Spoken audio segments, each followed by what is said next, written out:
আজকে সকালে প্রহরের বাবার সাথে আমি একটু রাগারাগি করেছি।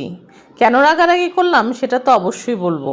সকাল সকাল এই যে দেখো অনেকগুলো সবজি নিয়ে হাজির হয়ে গেছি। সবজি দেখতে সুন্দর লাগলেও এগুলো রান্না করতে সকালবেলা কিন্তু খুবই ঝামেলা লাগে, কারণ এখনও পর্যন্ত বউ আসে নাই। সবগুলো সবজি আমাকে কেটে ধুয়ে নিতে হয়েছে। আর রাত্রে কিছু এখানে আমি কাবলি ছোলা ভিজিয়ে রেখেছিলাম, কিছু বাদাম দিয়েছি, সব মিলিয়ে রান্না করব। আর কেন প্রহরের বাবার সাথে রাগ করলাম সেই ঘটনাটা বলি। কারণ প্রহরের বাবা কালকে হঠাৎ করে বলছিল তার নাকি হঠাৎ হঠাৎ মাথা ঘোরায়। একটা মানুষ যদি এভাবে কার্বোহাইড্রেট না খায়, এইভাবে যদি খাওয়া কন্ট্রোল করে, তাহলে সে কিভাবে তার কাজকর্ম করবে, কিভাবে কি করবে, আমার তো মাথায় ধরে না।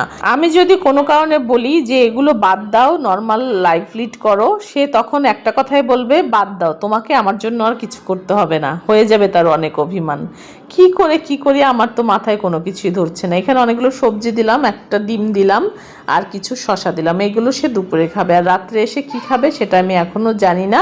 সকাল সকাল অনেকগুলো মাংস নিয়ে এসেছিল গতকাল। আমি তোমাদেরকে বলেছিলাম না যে গতকাল সে নিজে দাঁড়িয়ে থেকে খাসি কেটে এইভাবে সবসময় আনে, গতকালকেও তাই এনেছে, সেটাই ভিজিয়ে দিলাম। এদিক দিয়ে প্রিয়তি সোনার শরীরটা খারাপ হলেও সকালে হয়তো সে একটু সুস্থ বোধ করছিল। সে বলল, মা আমি এখন পড়তে বসে যাব। সে দূর থেকেই বাবাকে টাটা দিচ্ছিল, আর প্রহরের বাবাকে টাটা দিয়ে তার খাবারটা হাতে দিয়ে দিল। আমি আবার ফিরে আসলাম রান্নাঘরে। এর মধ্যে আমার বউও চলে এসেছে, অনেকগুলো সবজি কেটে দিয়েছে। ভাবলাম একটু ডাল রান্না করে রাখি, আর রাত্রে তো সে আবার সবজিই খাবে।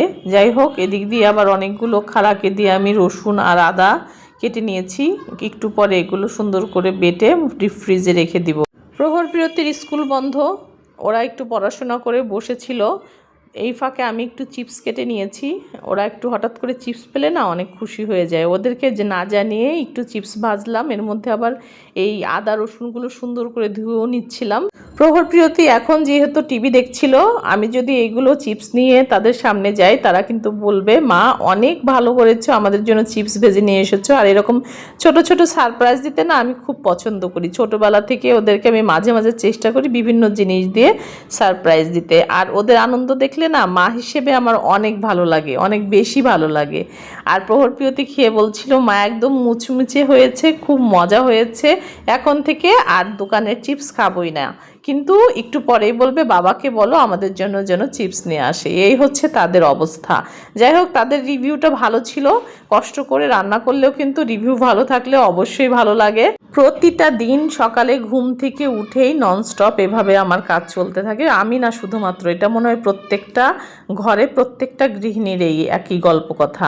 যাই হোক, আমি কিন্তু এর মধ্যে স্নান করে পুজো সেরে আবার রান্না করে চলে এসেছি। আর আমার খাসির মাংসটা কিন্তু কষানোও শেষ হয়ে গেছে। শুধুমাত্র মায়ের কাছে গেলে একদম থাল সাজিয়ে সুন্দর করে টেবিলে আমাকে খেতে দেওয়া হয়। আর পৃথিবীর কোথাও গেলে কাজ না ছাড়া খেতে পারি না। তোমাদের কাছে আর ডিটেলসে কিছু নাই বললাম, তোমরা বুঝে নিও।